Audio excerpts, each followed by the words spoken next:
Namaskar. Since the release of Sadhguru Sri Brahma series almost 2 years back, many questions were asked about certain aspects that were spoken about in the documentary. So one of the questions that was being asked is wherever Sadhguru Sri Brahma went and sat in Samadhi for certain periods of time, why did he choose to go under the ground? People said, we have heard of yogis in caves, meditating in caves or under a tree or in kutirs, but being buried under the ground. Why? In general, why yogis moved away from society is because when they are involved in certain intense sadhana means practice, spiritual practice of certain kinds, they need to be away from the hustle and bustle of society. Any kind of disturbances they need to be away from. So that is one of the reasons. I am not an expert in all the yogic schools or paths, but in Shiva-Raja Yoga, which I have read a little and know a few people who are practitioners as well. In this Shiva-Raja Yoga, there is an aspect of being buried under the ground and doing certain sadhana which involves kumbhaka, which is fullness of breath, or in emptiness of breath. And during those times, the whole metabolism of the body almost comes to a standstill. Even the heartbeat comes to a standstill is what is said. So during such states, it's important that the body is in touch with earth. This body is soil body, right? Whatever we call as this body has been accumulated because of the food we ate, the food obviously coming from the soil. When it's dead, it's going to go back to the soil. So being as close to the origin of it or the source of it is important when they do sadhana to raise their energies to higher pitch. When I say higher pitch, it could be of intense energies or even reduced metabolism, as I was talking earlier. These kind of situations need that the body is in touch with its source, and they always surrounded themselves with earth. Cave also being an extension of earth, some people chose caves only because of reasons, practical reasons. If the rain comes, the pit could get flooded. So cave was obviously a better choice, and being safe from animals and insects and stuff like that. Yoga fundamentally revolves around using the 5 elements of earth, water, fire, air and space. They realized that this is what the body is made of and the whole cosmos eventually is made of. Realizing the composition of this and that being same, they devised methods for the public to make use of. Even if you observe the whole festivities and even day-to-day activities, over a period of time yogis had developed this as a way of life. They advocated certain things, that these 5 elements are treated well so that people can live a healthy and joyous life and devised towards ultimate liberation. That's what all these yogic methods were devised towards. Something that you would relate to these days is the mud bath. If you go online, you search for mud bath, you'll see lots of benefits that they are talking about. So these are fringe benefits that are talking about relief from stress and anxiety, and even internal problems like arthritis and indigestions seem to be getting cured because of having mud packs or mud baths. In Ayurveda, it's been very deeply studied and made use of in different ways. People who devised Ayurveda came from a certain inner experience of having experienced the benefit of the body being in touch with earth, and from there they gave all these methods. The knowledge of the 5 elements is not just specific to India.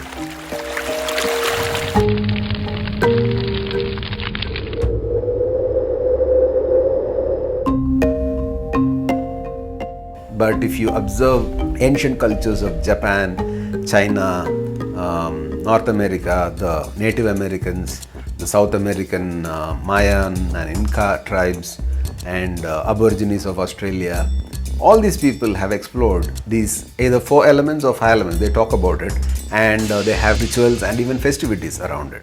Any civilization which looked beyond the conquests and manifestations in terms of empire and monuments, they always focused on the inner dimensions and always arrived at these 5 elements or 4 elements in some civilizations.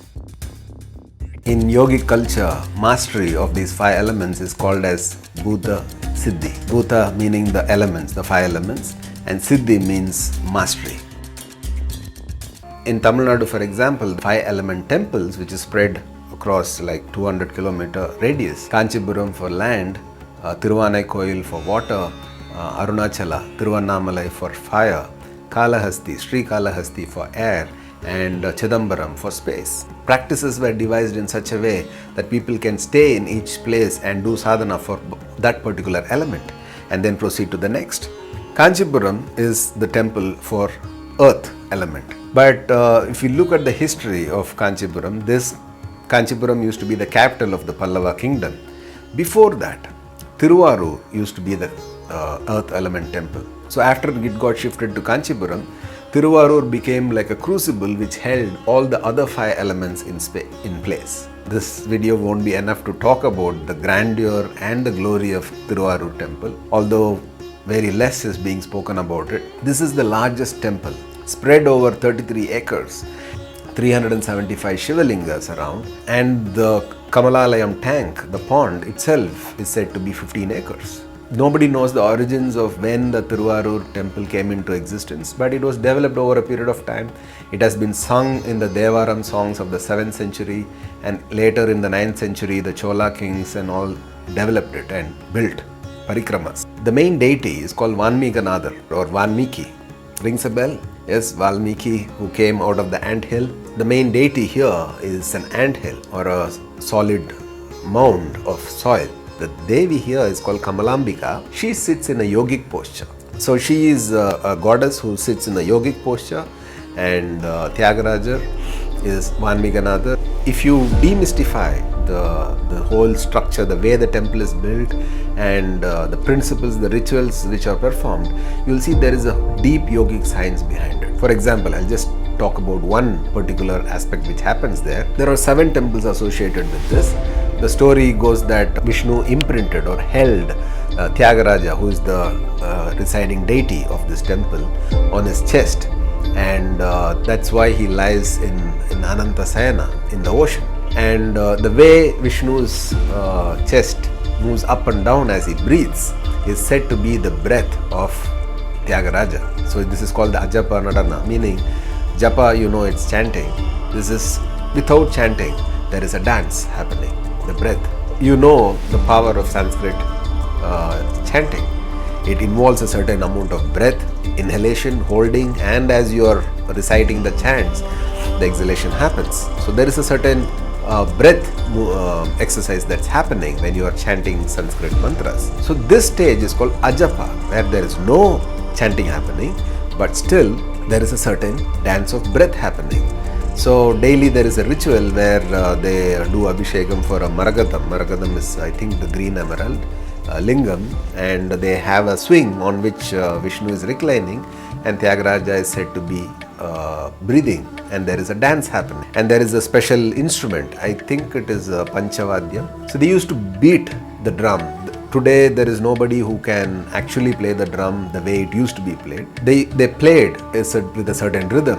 So people who attended the rituals, just watching the swaying of the swing, the way it is done, the way we are connected to the deity, the way it's swaying, and the musical instrument, the drum beat happening in a certain rhythm, your breath also comes in tune with what's happening. And I think this must have been a method which was evolved by the yogis who set this whole ritual up. Today it is just conducted just like a ritual, and there are no experts who could play the drum. So much has been sung about this earth element temple, Tiruvarur, which is a 30-acre complex. You will find 375 lingas, and many of them are jiva samadhis of saints who wanted to be buried in this earth. One who gains mastery over the 5 elements is said to have gained mastery over creation in some way. Why the theory of Jesus being a yogi? You know, those 18 missing years in his life from the age of 12 till 30, there is no written history about his life. There are theories and evidences which today, of course, obviously have been destroyed. The 3 wise men, when he became 12, they brought him back to India, and he was trained in the Himalayas in yogic kriyas and stuff. When he went back and he displayed certain aspects like healing people, raising people from the dead, turning water into wine, and walking on water. And these kind of miraculous feats are something which is very common in the Siddha tradition. They displayed these things occasionally just to draw people's attention. When they had taken up certain missions to reach to more people, maybe they displayed, but in the yogic tradition, this has always been discouraged to perform miracles. But here and there have been instances where they did display. For a logical person, today this may seem as a very tall claim, but it's very much a possibility, and that's exactly what they gave as methods. So when people went into much advanced practices, they needed to be in touch with the ground, and hence they went in. Sadhguru Sri Brahma, for example, he went into the earth in many places, but he also went into Jala Samadhi, which is Samadhi underwater in Parni. So he must have been in Jala Samadhi in many other places as well. So Jala Samadhi he was in Parni, and there have been instances in Nilgiris, in Ooty, where people have witnessed his body on fire, sometimes in pieces, sometimes as a whole body. Probably he also was doing Bhuta Shuddhi, or checking out his mastery over the elements. There have been many other yogis who have done this. NEEM KAROLI Baba, during his earlier stage of sadhana in NEEM KAROLI, the caves are still there where he had spent some amount of time. Bhagwan NITYANANDA of GANESHPURI, during his early days, he was in Kanjangad in Kerala. Even today, those caves are there. They say that initially he dug it out with his own hands, and later on hired people, and many other miracles are associated with those incidents. But those caves are there for people to sit there and meditate. And they had spent time under the ground as well. The reasons why they did that, possibly for checking their own mastery or their progress in the path. Before you try out newer things, it's better to check out where you stand in terms of your integrity of your system, where it stands. It's better to check out. Probably that's why Sadhguru Sri Brahma did those things, or he was preparing his system for a much bigger purpose. We don't know. So what's the use of all this? Even today, if you walk into these spaces like TRICHY, the octagonal well, where he had sat in more than two to three times, he had been there in Samadhi for more than 40 days. Other places like Edapalli, the pit, it's just an open pit, but if you just go and sit there, it just blows you away. All you need to do is be there with a certain sense of openness and receptivity. It'll just blow you away. That's how the energy of the space is. Just going through the whole cycle, the eating, sleeping, reproducing and dying, there are dimensions in life which can overwhelm you. All yogic practices that these yogis gave were aimed towards Bhuta Shuddhi, that means cleansing of the 5 elements. Emperors came, they built empires. Today, we don't know where they are. We don't know where the emperors went, and we don't know where the empires went.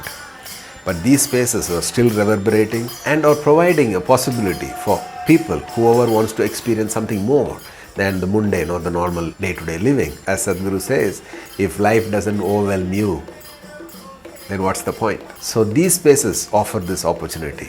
And we are grateful that he left so many spaces that people can go and experience it today. Till we meet again, Namaskar.